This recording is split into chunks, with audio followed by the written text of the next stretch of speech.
Hello everyone! Ako nga pala si Sammy, ang inyong unboxing partner for today. Bali, mag-unbox tayo ng Ringlight na nabili natin sa LAZADA 3 days ago. Bali, 3 days lang siya, dumating na sa atin. Ano kaya itong gagawin natin? Wala naman eh.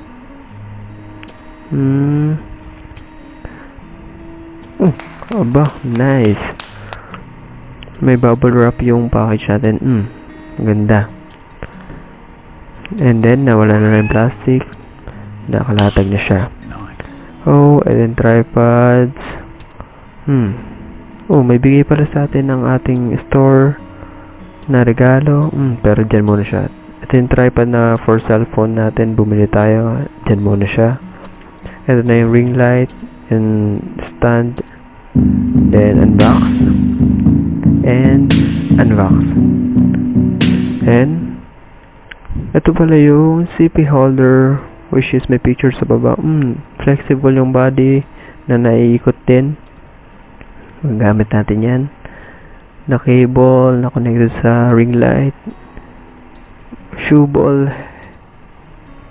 Head mount. Matibay plastic pa siya kanina. Ito yung siguro kinakabit dito sa dulo. Tripod. Bakit tayo bumuka ng isa? Sira pa nga ata. Ayun, okay na. Ayan. Mukha pala matibay. Sa unang tingin mukha siyang mabilis masira kasi parang malambot. Pero premium quality naman pag ginawa ka na. Ayan, kakabit natin sa dulo, which is the head. And ayan, tanggalin muna natin yung plastic na humaharang sa ibabaw. Ayan, tanggalin lang natin. Ayan, Uy, nahulog. Ayan, hindi siya sinalo. And then, ito na yung tripod. Gilid muna natin. Yung shoe. Ball head. Ayan, ikot lang natin dito. Ayan, para siya dyan. Para maikot natin yung ring light 360 degrees kung saan direction man natin siya gustong papuntahin. Ayan, higpitan lang natin siya para hindi paikot-ikutin ng sobra. Ayan. 360 degrees, nakikita nyo naman. Ayan, pag tatanggalin natin, untighten. Ayan, tighten or higpit. And yan siya. And then tripod. Okay na. Ring light. Kakabit na natin CP holder. Ayan, ikutin lang natin siya sa bandang baba, gitna nung bilog. Ayan, ikutin lang. Huwag sobran kasi baka mamaya masira yung trade. Sayang yung pagkabili. Mura lang naman siya pero quality naman. Ayan. Naro-rotate din siya 360 degrees depending upon the direction you want. Ayan. Ikaw bahala mag-focus. Ayan. Para sa akin ganyan yung itsura niya. Pwede siyang landscape and portrait. Ito yung USB cable na pwede maging power niya. Then the remote. Remote niya kung paano siya kakontrolin. Nandiyan yung function na on and off, plus button, minus button, and the switch. May discuss ko. Good job for this. So, bali ngayon, ipapakita natin yung footage kung saan tinake natin after the unboxing. Titingnan natin kung ano yung effect nito sa subject natin. Kung may effect nga ba ang isang ring light sa kinukuhaan na natin ng video or photo. Bali, ngayon, video muna yung papakita natin. Then, sa mga susunod nating vlog, doon natin ipapakita yung mga kakayanan nito na ginagamit natin siya. Then, eto na siya. Bali, sa unang video natin ipapakita natin na to ay wala pa siyang ring light effect. Bali, hindi pa natin binubuo yung ring light natin dyan. Puro fluorescent lamp lang natin yung nakakabit dito sa bahay namin ang nakikita natin. Next footage number 2 is warm light effect. Ayan, kung makikita nyo, sobrang taas ng pagka-dilaw niya, warm talaga.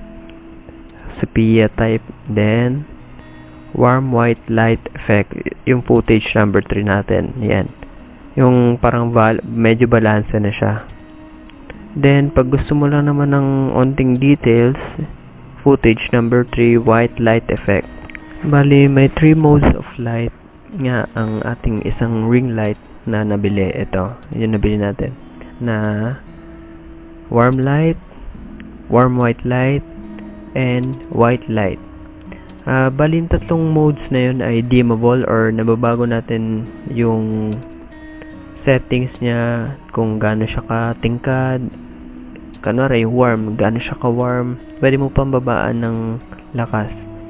Then, kung gaano siya ka-warm white light. Basta yung tatlong modes natin is na adjustable. Bali, nakalimutan ko palang banggitin kanina kung anong itong ina-unbox natin bukod sa sinabi kong ring light. Ito nga pala ay nabili natin sa Lazada, which is EWA or EWA RK20-26cm. Bali yun, flat type na selfie LED siya na maganda para sa atin. Magaan lang siya pero maganda yung tapon ng ilaw niya. Bali, papakita natin siya ngayon sa isang dark room. Ito na. Bali, ito. Pagkasaksak natin siya sa power bank, so, meaning, yung USB type is pwede natin isaksak sa power bank. Ayan na. Pinindot lang natin yung power button, then nag-light up na siya. Iniikot lang natin yung camera lens natin para magkaroon ng movement sa ganyan, pero hindi talaga gumagalaw yung ring light natin. Bali, lens lang. Ayan na. Yung 3 modes, nakita naman natin pagkakaiba-iba. Then, papakita natin susunod is yung pag-dim ng color niya or binabawasan natin. Pindutin nyo lang yung minus na sign sa remote. Ayan. Ayan, sign. Puro. Ayan, napakadali lang niyang gamitin. Kahit ako, first time kong gumamit ng ganito, then nakuha ko siya kahit walang manual. Yan nga. So, ayun nga po muna sa vlog natin na ito na pag-unbox or pag-review dun sa in-order natin na ring light. Masasabi ko na napakaganda po nung product. Sana mag-continue pa po yung store na nabili natin. I'm not promoting pero sana mag-grow pa yon at marami pa silang mga bentahan na magandang product. And wag niyo po parang kalimutan ang pag-like, share, and follow to our YouTube channel para maging updated sa mga next videos na lalabas. Kung gusto niyo lang naman. And that's it for today, and God bless, keep safe, and always smile. Thank you.